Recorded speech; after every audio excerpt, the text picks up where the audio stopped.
Welcome back. Well, Boston will soon get its first recreational marijuana store because state regulators gave a provisional license recently to Pure Oasis in Dorchester. And joining us tonight is the co-owner of Pure Oasis, Kobe Evans. Kobe, thanks so much for coming in. We appreciate it. Thank you. Thank you for having me. So the store is going to open up on Blue Hill Avenue in Dorchester. Yes. How soon do you think you can get it open, and what's the store going to offer? So again, we're driving the team to get it done as soon as possible. So we have to do a build out of retail space. We have to meet with the city and talk about some safety concerns and public safety and things of that nature. So we're looking at hopefully the end of October. This was the first license given under the Economic Empowerment Program, Correct. Which was designed to help communities that were disproportionately harmed by the criminalization of marijuana. Correct. Let's talk about the numbers a little bit, because in terms of how many provisional licenses have been given and have been approved, but the small number that's gone toward the equity program. Yeah. Talk about how that's worked out. In terms of numbers,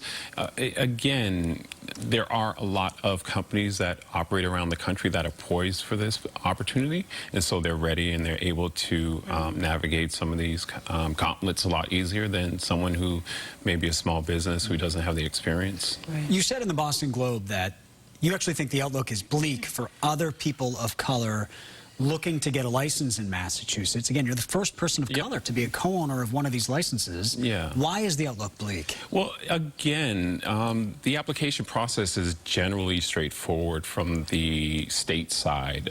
It is laid out, your expectations are clear, what you need to do in terms of applying is very direct, but there's a nuance in the application for Massachusetts where you need to get this host agreement. Your final state application is dependent on a host agreement, and the host agreement process varies from town to town. And with over 200 towns in Massachusetts, you never know what you're going to expect. Some towns have a very transparent process. Some towns have no process. And, you know, imagine if you had to get in touch with the mayor of Medford like we had to do. You know, that's not the easiest thing to do in the world, to just email the mayor and say, hey, I want a host agreement. And for us, that's been very daunting, but, you know, that's the reality of it. One of the reasons the law was passed, I think a lot of people think, is because each town was given the power. Each municipality could opt out if they wanted to. Correct. They had their own vote. Correct. So that is just going to be part of the process naturally, that each individual municipality is going to be tough to navigate. So what do you suggest should change about the process to create more equity? Well, the hard part is that, you know, Massachusetts is the only state in the country that has legalized recreational marijuana that has a host agreement process. Most other states realize it's just a more streamlined process just to have it at one level within the state government.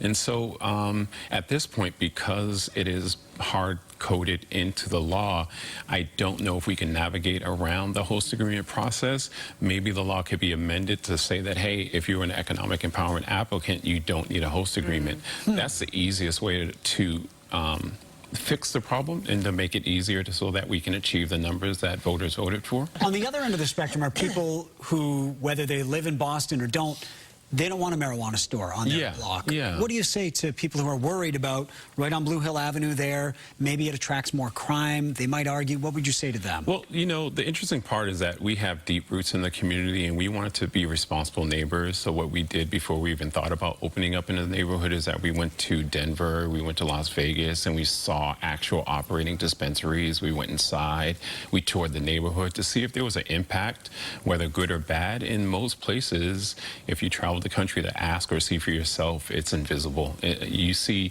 people going in and out, but again, you don't see the type of issues with maybe a liquor store where people relate to.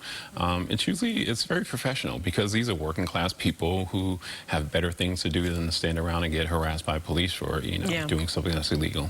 You're very close to opening this shop in Boston. You've also applied in Medford and in Mattapan as well, so also Boston. But the Medford process, How has that gone? Where do you stand on that? Medford is, you know, every town is different, and Medford is a gauntlet. You know, it's a daunting task to say, okay, reach out to this municipality, get in touch with the mayor, and work out a host agreement. And you know, I don't have, you know, those type of political connections in Medford to facilitate that. So it's a lot of throwing darts and a lot of, you know, hoping things work out. But the best we can do is email the mayor and talk about, you know, maybe a meeting. But so far, it's definitely been a challenge, and you know, we're keeping our fingers crossed. So your background is real estate. Yeah. Entering a whole new industry. Yeah.